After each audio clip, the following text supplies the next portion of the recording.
Hello everyone, this is Mahesh Gautam और महेश जी की biology में आप सभी का स्वागत है। बेटा, आज से हम स्टार्ट कर रहे हैं प्लांट फिजियोलॉजी का टॉपिक फोटोसिंथेसिस। प्लांट फिजियोलॉजी बहुत इंपॉर्टेंट टॉपिक है क्योंकि यहाँ से नीट एग्जाम में भर भर के क्वेश्चंस आते हैं, मतलब इसका वेटेज बहुत ज़्यादा है। प्लांट फिजियोलॉजी में हम इंक्लूड करते हैं enzymes, photosynthesis, respiration in plants और प्लांट ग्रोथ। हमें प्लांट फिजियोलॉजी के हर एक एक चैप्टर को बहुत ही ध्यान से पढ़ना है, अच्छे से पढ़ना है, फोकस होकर पढ़ना है, क्योंकि इस टॉपिक का जो वेटेज होता है वो बहुत ही ज़्यादा होता है। ठीक है, तो हमारा जो पहला चैप्टर है प्लांट फिजियोलॉजी का जो हम स्टार्ट कर रहे हैं वो है फोटोसिंथेसिस। फोटोसिंथेसिस अपने आप में ही बहुत बड़ा चैप्टर है, कॉन्सेप्चुअल चैप्टर है, लॉजिकल चैप्टर है, लेंथी है, तो यहाँ से भी क्वेश्चंस भर भर के आते हैं। तो हमें फोटोसिंथेसिस को स्टार्ट करना है।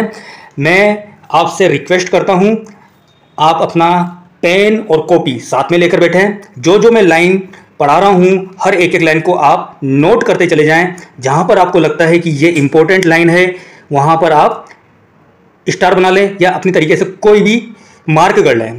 तो बिना देरी के मैं स्टार्ट कर रहा हूँ फोटोसिंथेसिस। ठीक है, तो ध्यान से सुने बस। फोटोसिंथेसिस, पहले कलर चेंज कर लेते हैं, यहाँ से येलो, ये कर लिया हमने। Photosynthesis in the presence of light CO2 and water react to each other to form glucose as a food in green parts of the plant is called photosynthesis. देखिए बेटा, लाइट की प्रेजेंस में क्या होता है, CO2 और H2O दोनों एक दूसरे से रिएक्ट करते हैं। कहां पर? Green parts of the plant. इसी प्रोसेस को हम नाम देते हैं फोटोसिंथेसिस, जिसमें ग्लूकोज बनता है एज अ फूड। तो फोटोसिंथेसिस लाइट की प्रेजेंस में होगा। कहां पर होगा? Green parts of the plant. क्या बनेगा? ग्लूकोज बनेगा। ये हमने देखा इसकी डेफिनेशन। कुछ जनरल कैरेक्टर हैं फोटोसिंथेसिस के, वो देखते हैं। It is a physico chemical process. Photosynthesis physico chemical process है। मतलब फिजिको मतलब यहां पर एक फिजिकल फैक्टर काम कर रहा है जिसका नाम है लाइट, और केमिकल बन रहा है ग्लूकोज, इसीलिए हमने इसको क्या बोला? Physico chemical process. It is a photo biochemical process. Photo मतलब लाइट, बायोकेमिकल मतलब एक लिविंग सेल के अंदर ग्लूकोज बन रहा है, जिसको क्या बोला है? बायोकेमिकल। लाइट की प्रेजेंस में ग्लूकोज का बनना एक लिविंग सेल के अंदर, वही क्या है? बायोकेमिकल। तो ये हो गया इसका सेकंड पॉइंट। अगला देखेंगे, it is a redox reaction. Redox reaction है, रिडक्शन भी है और ऑक्सीडेशन भी है। हमें पता है फोटोसिंथेसिस में CO2 और वाटर मॉलिक्यूल दोनों रिएक्ट करते हैं। यहां पर अच्छे से लिखा हुआ नहीं आ रहा, समझ जाना। CO2 और H2O आपस में रिएक्शन करते हैं इन the presence of light. Water molecule में से हाइड्रोजन निकल जाएगा, मतलब वाटर मॉलिक्यूल का हो गया ऑक्सीडेशन। किसने लिया? CO2 ने लिया। तो जिस मॉलिक्यूल से हाइड्रोजन निकलेगा उसका हो जाता है ऑक्सीडेशन। जिस मॉलिक्यूल के पास हाइड्रोजन जाएगा उसका हो जाता है रिडक्शन। मतलब CO2 का रिडक्शन हो रहा है जिससे ग्लूकोज बन रहा है, वाटर मॉलिक्यूल का ऑक्सीडेशन होकर ऑक्सीजन रिलीज हो रही है। तो it is a redox reaction. अगला लिखा हुआ है, it is a anabolic process. Anabolic process का मतलब होता है छोटे छोटे मॉलिक्यूल्स या सिंपल मॉलिक्यूल्स आपस में रिएक्ट करके एक बड़ा मॉलिक्यूल बनाए, एक बड़ा कॉम्प्लेक्स ऑर्गेनिक कंपाउंड बनाए, उसी को बोलते हैं हम एनाबॉलिक प्रोसेस। और it is a endergonic process. Endergonic मतलब ऐसी प्रोसेस जिसमें एनर्जी यूज हो रही हो, उसको हम बोलते हैं एंडरगोनिक प्रोसेस। तो फोटोसिंथेसिस में क्या हो रहा है? स्मॉल सिंपल मॉलिक्यूल्स आपस में रिएक्शन करके एक बड़ा मॉलिक्यूल, कॉम्प्लेक्स मॉलिक्यूल बना रहे हैं इन the presence of light energy. तो इसीलिए हमने इसको क्या बोला है? ये एनाबॉलिक प्रोसेस है और ये साथ में एंडरगोनिक प्रोसेस है। अगला लिखा हुआ है, this process takes place in the presence of light and pigments. Photosynthesis light की प्रेजेंस में होगा और इनके इस प्रोसेस को होने के लिए पिगमेंट्स होना जरूरी है, क्योंकि ये प्रोसेस कहां पर चलेगा? पिगमेंट्स में। आगे समझेंगे इसको। अगला लिखा हुआ है, oxygen released as a by product. Photosynthesis की प्रोसेस में ऑक्सीजन रिलीज होती है। अभी हमने समझा था हाइड्रोजन मॉलिक्यूल रिलीज होगा वाटर मॉलिक्यूल से, हाइड्रोजन चला जाएगा CO2 के पास, CO2 का हो जाएगा रिडक्शन, CO2 रिड्यूस होकर बना लेगी कार्बोहाइड्रेट मतलब ग्लूकोज। और वाटर मॉलिक्यूल जो निकला है वो कहां से निकला है? वाटर मॉलिक्यूल से। तो अब जब वाटर मॉलिक्यूल में से हाइड्रोजन रिलीज हो जाएगा तो इसमें से क्या रिलीज हो जाएगी? ऑक्सीजन, जो कि एक बाई प्रोडक्ट के रूप में फोटोसिंथेसिस की प्रोसेस में रिलीज होती है। उम्मीद करता हूं यहां तक आपको समझ में आ रहा होगा। अगर आपको समझ में आ रहा है तो लाइक करें, सब्सक्राइब करें, शेयर करना ना भूलें। ठीक है, आगे बढ़ते हैं। अब आती है बात, व्हाट डू वी नो, हम क्या जानते हैं। तो इसके लिए दो एक्सपेरिमेंट करेंगे हम यहाँ पर। वेरीगेटेड लीफ एक्सपेरिमेंट, जिसमें क्या करते हैं, लीफ को ब्लैक पेपर से कवर कर देंगे, ठीक है, एक साइड से, और एक साइड से उसको ओपन रखेंगे। अब यहाँ पर क्या डालेंगे, लाइट डालेंगे। जहां जहां पर ओपन होगा वहां पर फोटोसिंथेसिस होगा, जहां पर नहीं होगा ओपन, जहां पर हमने लीफ को कवर किए हुए है उस जगह पर फोटोसिंथेसिस नहीं होगा, क्योंकि वहां पर लाइट नहीं है। तो वहां पर अगर हम देखेंगे कि ग्लूकोज प्रोडक्शन या स्टार्च टेस्ट देखेंगे, तो जहां से हमने लीफ को कवर किया हुआ था वहां पर स्टार्च टेस्ट नेगेटिव आएगा। इतना नहीं जाना हमें डिटेल में, बस जो क्वेश्चन पूछा जाता है वो ये पूछा जाता है कि वेरीगेटेड लीफ एक्सपेरिमेंट क्या शो करता है। इससे ये प्रूफ होता है कि जो फोटोसिंथेसिस होता है वो प्लांट के ग्रीन पार्ट्स में होता है, क्योंकि हमने कवर कौन सा किया, green part of the plant.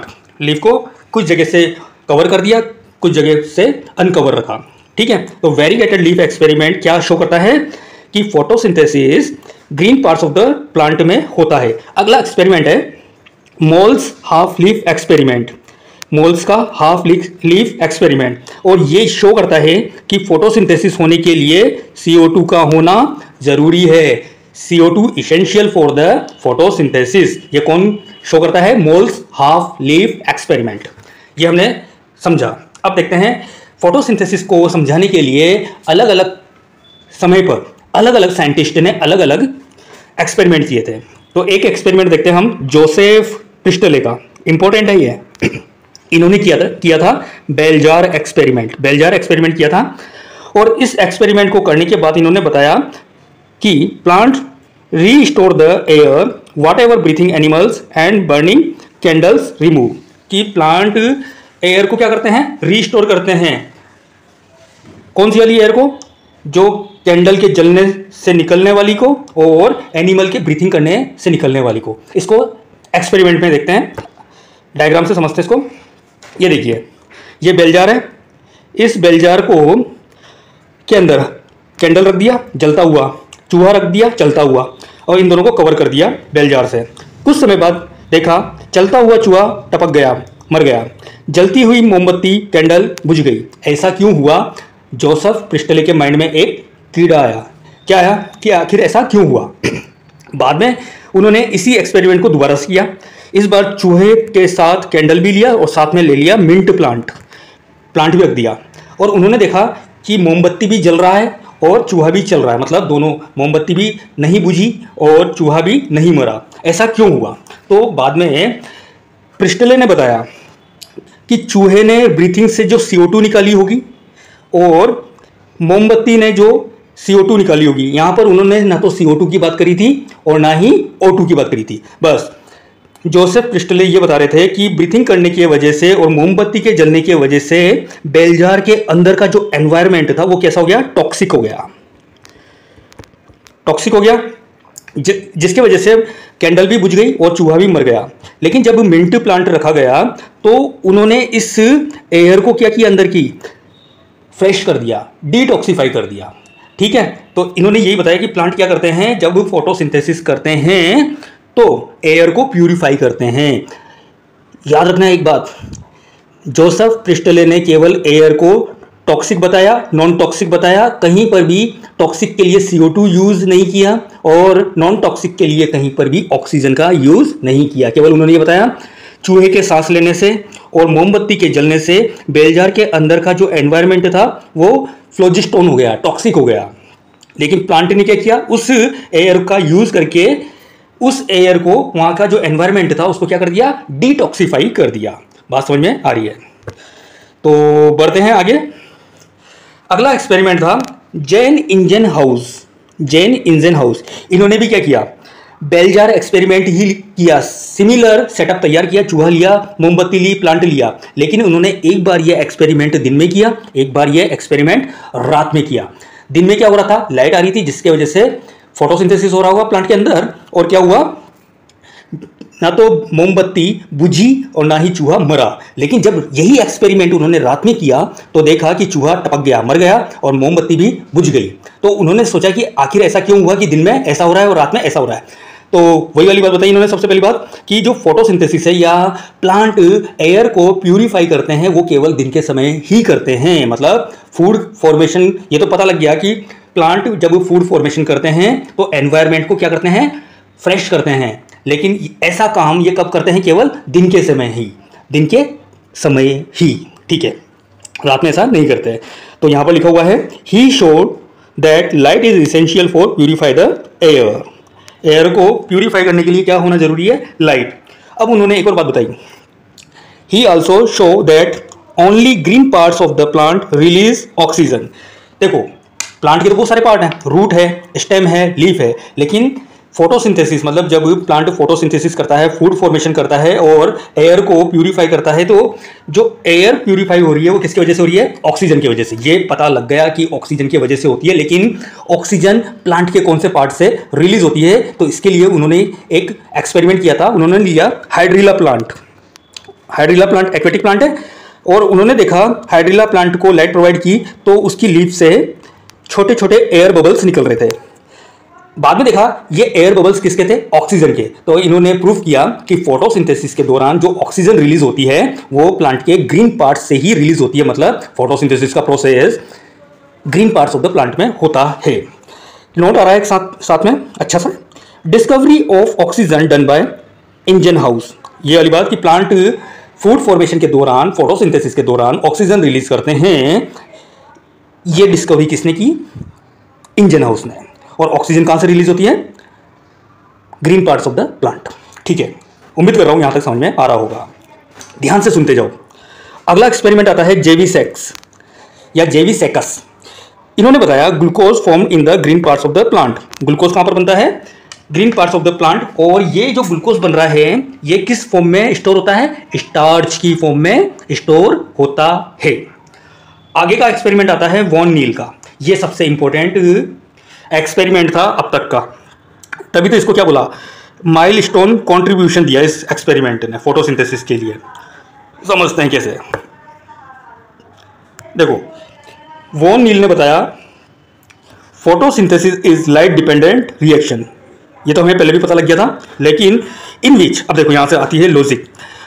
Van Niel ने यह बताया कि फोटोसिंथेसिस कैसा है, लाइट डिपेंडेंट प्रोसेस है, और जो हाइड्रोजन डोनर है वो कौन होता है, वाटर मॉलिक्यूल। अब देखना यहां पर मैं लेता हूं खाली पेज, ये समझो यहां से।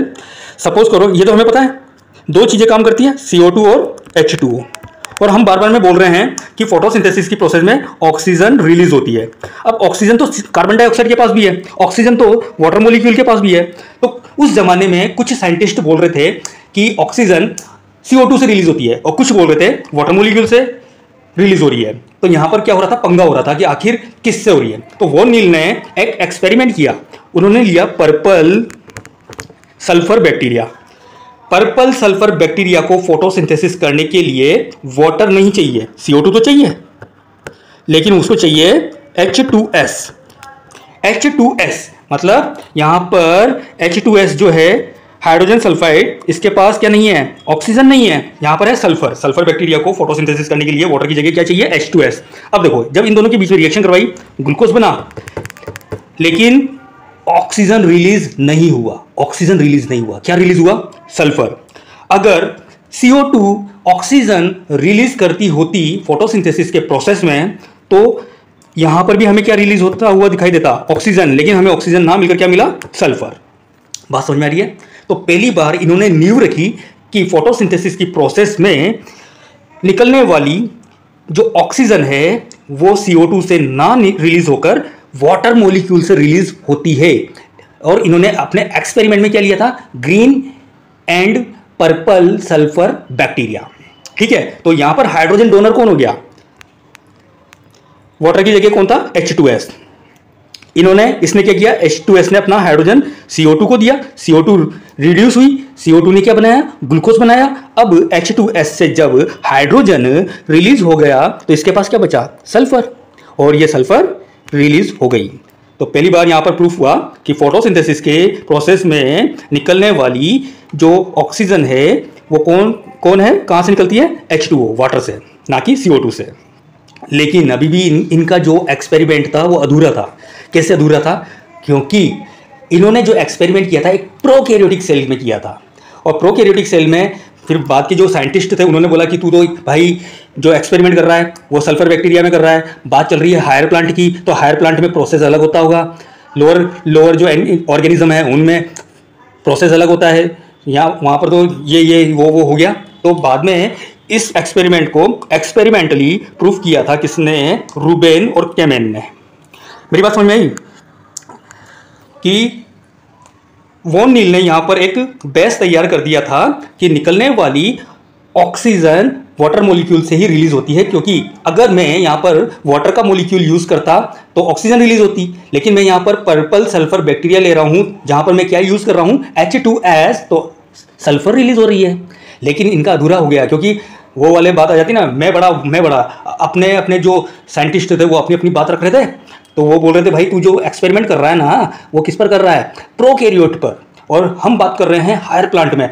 हम तो ये बोलेंगे कि हायर प्लांट में ऑक्सीजन CO2 से रिलीज होती होगी, तू प्रूफ करके बता। तो ये उस आगे एक्सपेरिमेंट को नहीं समझा पाया। फिर आए इनके पिताजी रूबेन और केमेन, इन्होंने इस बार हायर प्लांट लिया और हायर प्लांट में ये प्रूफ किया, एक्सपेरिमेंटली प्रूफ किया कि निकलने वाली ऑक्सीजन वाटर मॉलिक्यूल से रिलीज होती है, ना कि CO2 से। अब देखो इन्होंने इस एक्सपेरिमेंट को कैसे समझाया, यहाँ पर समझेंगे। इन्होंने लिया था आइसोटोप्स लिए। जैसे सपोज करो ये ऑक्सीजन है, इसका मॉलिक्यूलर मास कितना होता है 16, तो यहाँ पर इन्होंने 18 वाला वाटर मॉलिक्यूल लिया। देखो ऑक्सीजन के लिए क्या रखा, 18 आइसोटोप ले लिया ऑक्सीजन का, और वैसे कितना होता है इसका 16।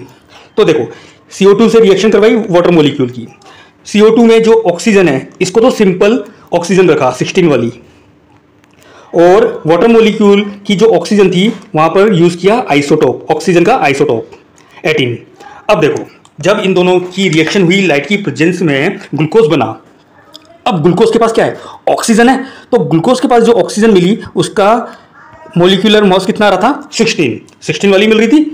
और जो ऑक्सीजन रिलीज हो रही है, ये ऑक्सीजन जो रिलीज हो रही है वो उसका मॉलिक्यूलर मास कितना आ रहा था 18। अब देखो वाटर में हमने कौन सी ली थी 18, CO2 में 16 वाली। अगर CO2 से ऑक्सीजन रिलीज होती तो हमें यहां पर जो ऑक्सीजन रिलीज हो रही है वहां पर भी कितना मिलना चाहिए था 16, और हमने लिया था वाटर में 18, और हमें जो रिलीज हो रही है ऑक्सीजन वहां पर कौन सी मिल रही है 18 वाली। इससे पूरी तरह से प्रूफ हुआ कि निकलने वाली फोटोसिंथेसिस की प्रोसेस में निकलने वाली ऑक्सीजन वाटर मॉलिक्यूल से ही रिलीज होती है, ना कि CO2 से। बात समझ में आ गई होगी। तो ये हमने पढ़ा experiment on the photosynthesis. Photosynthesis को समझाने के लिए अलग अलग साइंटिस्ट ने अलग अलग एक्सपेरिमेंट किए थे। आज हमने देखा फोटोसिंथेसिस का introduction, what do we know, हम क्या जानते हैं, और अर्ली एक्सपेरिमेंट। ये था हमारा पार्ट 1। इसी तरह से पार्ट 2 लेकर आऊँगा, तब तक बने रहें। अगर आपको वीडियो अच्छी लगी तो लाइक करें, सब्सक्राइब करें और शेयर करें।